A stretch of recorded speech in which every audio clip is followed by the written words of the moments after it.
여러분, 안녕하세요. 오늘은 우리 식탁에서 빠질 수 없는 존재, 바로 소금에 대한 이야기를 나눠보려고 합니다. 혹시 소금하면 어떤 단어가 떠오르시나요? 나트륨, 혈압, 건강에 안 좋은 음식, 이런 생각들을 많이 하시죠? 저도 그랬습니다. 소금은 무조건 피해야 할 나쁜 녀석이라고 생각했었죠. 하지만 오늘 제 이야기를 듣고 나면 소금에 대한 생각이 조금은 달라지실 겁니다. 소금은 우리 몸에 꼭 필요한 존재이고, 오히려 어떻게 활용하느냐에 따라 건강한 삶을 만들어갈 수 있는 존재이기 때문입니다. 자, 그럼 지금부터 소금에 대한 오해와 진실, 그리고 건강하게 소금과 함께하는 방법에 대해 알아볼까요? 소금에 대한 오해와 진실. 우리가 흔히 듣는 말 중에 이런 게 있습니다. 짠 음식을 많이 먹으면 혈압이 높아진다. 네, 맞습니다. 하지만 이 말은 반은 맞고 반은 틀린 말입니다. 왜냐하면 혈압을 높이는 주범은 소금 자체가 아니라 가공식품에 들어있는 과도한 나트륨이기 때문입니다. 라면, 햄, 과자, 젓갈, 김치 등 맛있는 음식들에는 맛을 내기 위해 많은 양의 정제염이 사용됩니다. 문제는 이러한 가공식품을 과다 섭취하면 몸속 나트륨 균형이 깨져 혈압이 높아질 수 있다는 것이죠. 하지만 집에서 직접 만들어 먹는 음식은 어떨까요? 집에서 직접 간을 맞춰 만든 국이나 반찬은 같은 짠맛이라도 나트륨 함량이 훨씬 적습니다. 게다가 천일염이나 미네랄 소금을 사용하면 칼륨, 마그네슘, 칼슘 같은 좋은 미네랄까지 섭취할 수 있습니다. 결론적으로 소금은 나쁜 존재가 아닙니다. 오히려 우리 몸에 꼭 필요한 존재죠. 문제는 무엇을, 얼마나, 어떻게 먹느냐입니다. 어떤 소금을 선택하고 얼마나 섭취하며 어떤 방식으로 조리하느냐에 따라 건강에 미치는 영향이 달라집니다. 2부 소금이 우리 몸에 하는 일. 소금의 주성분은 바로 나트륨입니다. 나트륨은 우리 몸에서 아주 중요한 역할을 합니다. 첫째, 혈액의 농도를 일정하게 유지해줍니다. 둘째, 세포 안팎의 수분 균형을 조절해줍니다. 셋째, 신경 자극 전달과 근육 수축에 관여합니다. 이처럼 나트륨은 우리 몸의 건강을 유지하는데 필수적인 역할을 담당하고 있습니다. 그렇다면 나트륨이 부족하면 어떻게 될까요? 근육경련, 두통, 어지럼증, 무기력감 등을 느낄 수 있습니다.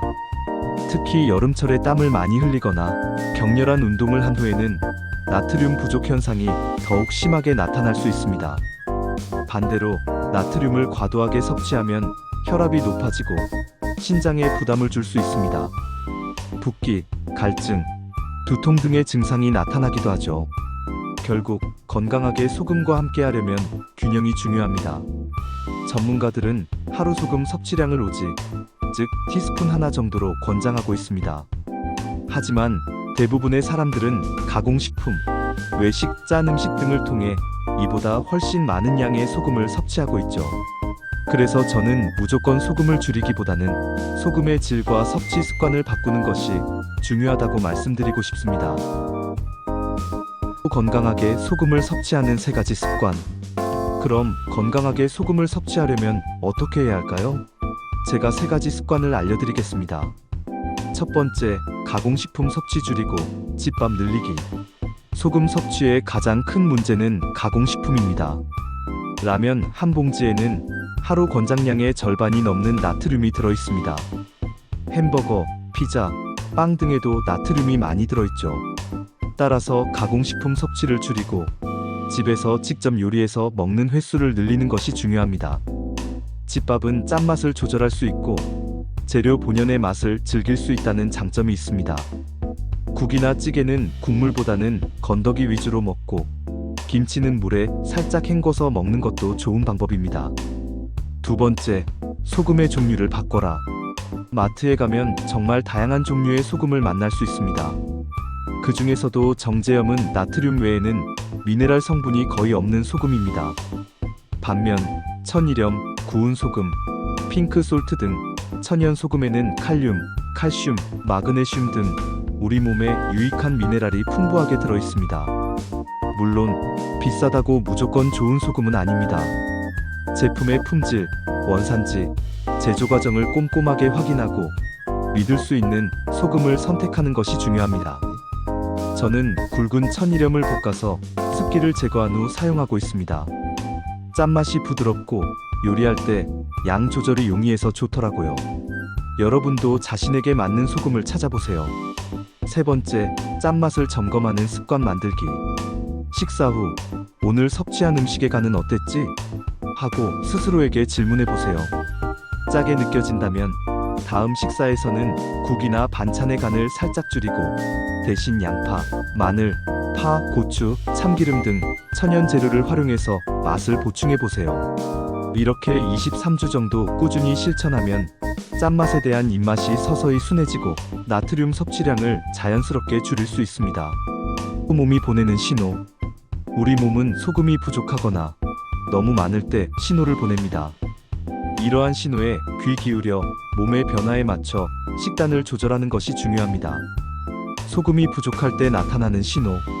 자주 어지럽고 다리에 쥐가 나고 피로감이 쉽게 가시지 않습니다. 특히 여름철 땀을 많이 흘리는 경우 더욱 심하게 나타날 수 있습니다. 소금을 과다 섭취했을 때 나타나는 신호. 손, 발 등 몸이 붓고 갈증이 심하게 느껴지며 혈압이 높아지는 느낌을 받습니다. 이러한 신호가 나타난다면 물을 충분히 마시고 나트륨 섭취를 줄이는 식단을 섭취하는 것이 좋습니다. 중요한 것은 무조건 소금을 피하기보다는 내 몸의 반응에 귀 기울이고 균형 잡힌 식단을 유지하는 것입니다. 5부 실제 경험과 변화. 제가 이 방법을 실천한 지 벌써 2년이 넘었습니다. 처음에는 밍밍한 음식 맛에 적응하기 힘들었지만 한 달 정도 지나니 재료 본연의 맛을 느끼게 되었습니다. 예전에는 조금만 싱거워도 간이 안 맞다고 생각했는데 지금은 조금만 짜도 짜게 느껴지더라고요. 제 입맛이 변한 거죠. 그리고 예전에는 아침에 일어나면 얼굴이 붓는 경우가 많았는데 지금은 붓는 증상이 거의 없어졌습니다. 제 주변 어르신들도 이 방법을 함께 실천하고 계신데 몸이 가벼워졌다, 붓기가 줄었다는 긍정적인 반응을 많이 보여주셨습니다. 결국 중요한 것은 완벽한 식단이 아니라 작은 습관의 변화라는 것을 다시 한번 느꼈습니다. 6부 요약 및 마무리. 오늘의 내용을 간단하게 정리해 볼까요? 소금은 우리 몸에 꼭 필요한 존재입니다. 문제는 소금의 양, 종류, 그리고 가공식품 섭취입니다. 집밥, 천연소금, 짠맛 점검 3가지 습관을 실천해 보세요. 마지막으로 여러분께 꼭 드리고 싶은 말이 있습니다. 인생도 소금과 같습니다. 너무 짜면 힘들고 너무 싱거우면 몸이 건조하죠. 건강도 마찬가지입니다. 무조건 피하기보다는 균형 잡힌 지혜로 관리하는 것이 진짜 건강입니다. 오늘 저녁 식탁에서 소금 한 꼬집의 맛을 느껴보시고 건강하고 행복한 삶을 만들어 가시길 바랍니다. 감사합니다. 콜 투 액션. 오늘 영상이 도움이 되셨다면 구독과 좋아요, 알림 설정 부탁드립니다. 다음 영상에서는 더 유익하고 재미있는 건강 정보로 찾아뵙겠습니다. 궁금한 점이나 나누고 싶은 이야기가 있다면 댓글로 남겨주세요. 그럼 다음에 또 만나요.